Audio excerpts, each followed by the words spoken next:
नमस्कार, one India Hindi में आपका स्वागत है। मैं हूं शिखा थूरिया।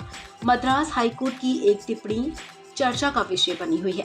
दरअसल हाईकोर्ट ने तमिल भाषा को ईश्वर की भाषा बताते हुए कहा कि देश भर के मंदिरों में तमिल में भजन होने चाहिए। मद्रास हाईकोर्ट ने देश भर के मंदिरों में अभिषेक, अजवार और नयनमार जैसे संतों के द्वारा रचित तमिल भजनों का गायन करने की बात कही है।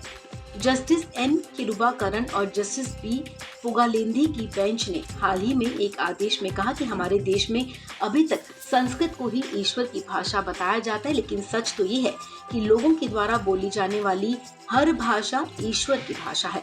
पीठ ने कहा कि विभिन्न देशों और धर्मों में भिन्न मान्यताएं हैं और पूजा के स्थान भी संस्कृति और धर्म के अनुसार बदलते रहते हैं।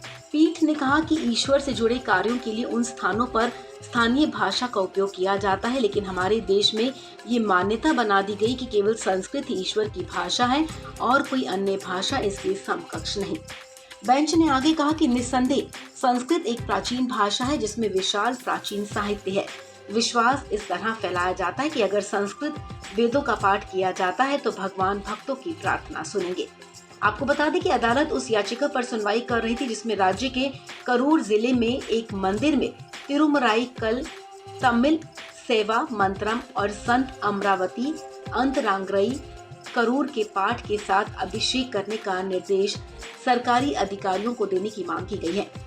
न्यायाधीशों ने कहा कि लोगों द्वारा बोले जाने वाली हर भाषा ईश्वर की भाषा है। इस खबर में फिलहाल इतना ही। तमाम अपडेट्स के लिए आप बने रहिए वन इंडिया हिंदी के साथ।